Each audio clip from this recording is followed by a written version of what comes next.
అమెరికాలో చిందరవందరగున్న మీ ఇంటికి handyman, cleaning, plumbing services కోసం కాంటాక్ట్ ఇన్స్టా సర్వీస్. యుఎస్ లో ఎక్కడైనా ఎప్పుడైనా. For instant bookings visit instaservice.com. Game over, Khel ఖతం, దుకాన్ బంద్. ఇప్పుడు పాకిస్తాన్ పరిస్థితి అదే. ఎవరు ఊహించలేదు 48 గంటల్లో కథ ముగించేసేటువంటి అవకాశం ఉంటుందని. పాకిస్తాన్ పైన యుద్ధం మొదలైతే తరాల తరబడి మరి పోరాటం చేస్తామనేటువంటి వాదన చేసినటువంటి పాకిస్తాన్ నాయకులు, అంటే ముఖ్యంగా భారత్తో యుద్ధం జరిగితే కనుక తరాల పాటు యుద్ధం చేయడానికి సిద్ధంగా ఉన్నామని చెప్పినటువంటి పాకిస్తాన్ నాయకులు పలాయనం చిత్తగిస్తున్నారు. పాకిస్తాన్ ప్రధాని పారిపోతున్నట్టుగా సమాచారం వస్తుంది. భారతదేశానికి రక్షణ కవచంలా, ఒక సుదర్శన చక్రంలాగా S-400 క్షిపణి విధ్వంసక వ్యవస్థలు నిలిచాయి. లక్ష్యాన్ని ఛేదించడంలో హారోప్కి సంబంధించినటువంటి అన్మాన్డ్ డ్రోన్, సూసైడల్ డ్రోన్స్ అని చెప్పని అంటున్నారు. ఈ డ్రోన్ వెపన్స్ పాశుపతాస్త్రంలా నిలబడ్డాయి. ఈ రెండింటితో భారత్ 48 గంటల్లోపే విజయాన్ని నమోదు చేస్తున్నటువంటి సంకేతాలు స్పష్టంగా కనిపిస్తున్నాయి. పాకిస్తాన్లో ఈరోజు జరిగినటువంటి పరిణామాలు, ఉదయం నుంచి జరిగినటువంటి పరిణామాలు, వరుసపెట్టి జరిగినటువంటి ఫైరింగ్లు, ఫైనల్గా భారత సహనానికి టెస్ట్ పెట్టి ఫెయిల్ అయింది పాకిస్తాన్. ఈ టెస్ట్లో భారత్ సక్సెస్ అయింది. అక్కడి నుంచి వచ్చినటువంటి ప్రతి క్షిపణిని నేలకూల్చింది భారత్. అదేవిధంగా కౌంటర్గా చేసినటువంటి దాడులకు ఉక్కిరిబిక్కిరైంది. పాకిస్తాన్లో కీలకమైనటువంటి 12 నగరాలను టార్గెట్ చేసి భారత సైన్యం ముప్పేట దాడి చేసింది. అటు నావికాదళం కరాచీ పోర్టుని విధ్వంసం చేస్తే, మరోవైపు నుంచి లాహోర్, ముల్తాన్, ఇస్లామాబాద్, రావల్పిండి, క్వెట్టా, ఇలా కీలకమైనటువంటి నగరాలన్నిటినీ కూడా భారత ఆర్మీ, భారత సైన్యం, ఎయిర్ డిఫెన్స్ సిస్టమ్స్ ధ్వంసం చేశాయి. దీంతో పాకిస్తాన్ ప్రధానమంత్రి పారిపోతున్నట్టుగా సమాచారం వస్తుంది.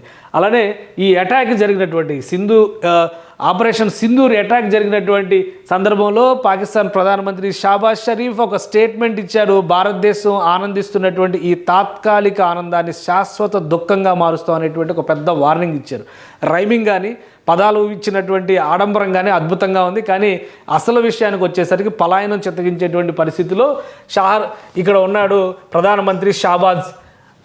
దీనికి సంబంధించి షాబాజ్ షరీఫ్ తనకు సంబంధించిన కీలకమైనటువంటి అనుచరగణంతో కొంతమంది కీలక అధికారులతో పాటు ఒక ప్రత్యేక విమానంలో వెళ్ళిపోతున్నట్టుగా సమాచారం వచ్చింది. ఈయన ప్రస్తుతం పాకిస్తాన్లో ఉన్నటువంటి లాహోర్లో ఉన్నట్టుగా తెలుస్తుంది. రాజధాని ఇస్లామాబాద్లో లేరని. కానీ 2 విమానాలు, ఒకటి ఇస్లామాబాద్ నుంచి వెళ్తుంది, మరొక విమానం లాహోర్ నుంచి వెళ్తుంది. ఈ 2 విమానాల్లో ఆయన తన బృందంతో వెళ్ళిపోయొచ్చు, లేదా లాహోర్లో ఉంటే కనుక ఖచ్చితంగా లాహోర్ విమానం నుంచి వెళ్ళొచ్చు అని చెప్పి అన్నారు. ఒకసారి చూద్దాం మనం ఫ్లైట్ రాడార్కి సంబంధించినటువంటి లైవ్ రిపోర్ట్.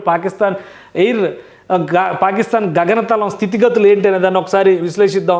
ఇక్కడ ఉన్నటువంటి పరిస్థితిని చూస్తే పాకిస్తాన్ పైన అసలు విమానాలే కనిపించట్లేదు. అలానే భారత వెస్ట్ కోస్ట్లో కూడా, పశ్చిమ భారతంలో కూడా దాదాపు అదే పరిస్థితి ఉంది. ఎక్కడ అంతా మొత్తం క్లీనప్ చేసింది. భారత హై అలర్ట్ నేపథ్యంలో 27 విమానాశ్రయాలను పశ్చిమ భారతంలో మూసేసింది. కంటిన్యూస్గా క్షిపణులు ప్రయోగిస్తున్నటువంటి పాకిస్తాన్కి క్షణం తీరిక లేకుండానే బుద్ధి చెప్పింది. సో మొత్తం మీద ఈ ప్రాంతం అంతా కూడా విమాన రహిత ప్రదేశంగా, గగనతలం అంతా కూడా కనిపిస్తుంది. ఇది పరిస్థితి. అయితే వాస్తవంగా తాజా దృశ్యాలు కొన్ని పాకిస్తాన్ నుంచి వస్తున్న తాజా దృశ్యాల పరిస్థితి ఏంటో కూడా ఒకసారి విశ్లేషిద్దాం. ఇది పాకిస్తాన్లో ముఖ్యంగా కరాచీలో అటాక్ జరిగిన తర్వాత పరిస్థితులు. భారత్కి చెందినటువంటి ఐఎన్ఎస్ విక్రాంత్ చేసినటువంటి దాడిలో, భీకర దాడిలో పాకిస్తాన్లో ఉన్నటువంటి కరాచీ నౌకాశ్రయం పరిస్థితి ఇది. అక్కడ ఉన్నటువంటి విధ్వంసకర దృశ్యాలు ఇవి.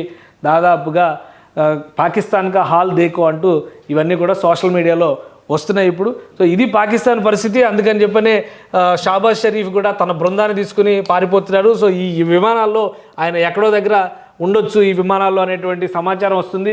ఇక్కడ లాహోర్ టు కరాచీ ఒక విమానం వెళ్తుంది. అలానే ఇక్కడ కనిపిస్తున్నటువంటి దానిలో లాహోర్ నుంచి బయలుదేరి చాలా సమయం అయింది. బహ్రెయిన్కి ఒక విమానం వెళ్తుంది. మరోవైపు ఇస్లామాబాద్ నుంచి వస్తున్నటువంటి మరొక విమానం దోహా వెళ్తుంది. మిగతావన్నీ కూడా ఇన్ఫర్మేషన్ లేనటువంటి విమానాలు కనిపిస్తున్నాయి. ఇది క్వెట్టా నుంచి ఇస్లామాబాద్ వెళ్తున్న విమానం, ఇది అబుదాబీకి వెళ్తున్నటువంటి విమానం. సో వీటికి చూస్తే కనుక కొన్ని ఇన్ఫర్మేషన్స్ మనకి బయటికి రాకపోయినా కానీ కొన్ని సీక్రెట్ సర్వీసెస్ ఆపరేషన్స్లో భాగంగానే ఈ 4-5 విమానాలు వెళుతున్నట్టుగా తెలుస్తుంది. ఖచ్చితంగా షాబాజ్ షరీఫ్ ఆయన కీలకమైనటువంటి అనుచర గణాన్ని తీసుకుని పాకిస్తాన్ నుంచి పలాయనం చిత్తగించినట్టుగా తెలుస్తున్నారు. ఎందుకంటే ఆయన నివాసం మొత్తం కూడా ఖాళీ చేశారనేది సమాచారం వస్తుంది. అధికారికంగా ధృవీకరించడానికి సమయం పట్టవచ్చు. కానీ భీకర దాడులకి ప్రజల్ని గాలికి వదిలేసి అనేక రకాలుగా రెచ్చగొట్టేటువంటి స్టేట్మెంట్స్ చేసినటువంటి నాయకులందరూ కూడా ప్రాణాలని అరచేతిలో పెట్టుకొని పాకిస్తాన్ వదిలి పారిపోతున్నటువంటి పరిస్థితి మనం చూస్తున్నాం. ఇప్పటివరకు అనేక స్లోగన్స్ ఇచ్చారు. మతోన్మాద స్టేట్మెంట్స్ ఇచ్చారు, అలానే తీవ్రవాదాలని రెచ్చగొట్టేటువంటి మాటలు చెప్పారు. కానీ అసలు విషయం వచ్చేసరికి చేతులు ముడుచుకుని తప్పించుకునేటువంటి పరిస్థితుల్లో ఇప్పుడు పాకిస్తాన్ నాయకత్వం ఉంది. సో ఈ దాడులన్నిటికీ కూడా సమాధానం చెప్పేటువంటి క్రమంలో జరిగినటువంటి దాడులుగానే భారతదేశం చెబుతుంది. ఇప్పటివరకు జరిగినటువంటి పాకిస్తాన్ చేసిన మిసైల్ అటాక్స్, వాటికి జరిగినటువంటి కౌంటర్ అటాక్స్కి సంబంధించినటువంటి అంశాలపైన అంతర్జాతీయ స్థాయిలో కీలకమైనటువంటి దేశాలకు, యూరోపియన్ యూనియన్ లాంటి ప్రధానమైనటువంటి కూటములకు కూడా, నాటో లాంటి కూటములకు కూడా వివరించేటువంటి ప్రయత్నం భారత నాయకత్వం చేస్తుంది. సో తెల్లారిన తర్వాత పరిస్థితి ఎలా ఉంటుంది, పాకిస్తాన్ పరిస్థితి ఎలా ఉంటుంది, అది కూడా ఆసక్తికరమైనటువంటి మలుపుగా కనిపిస్తుంది.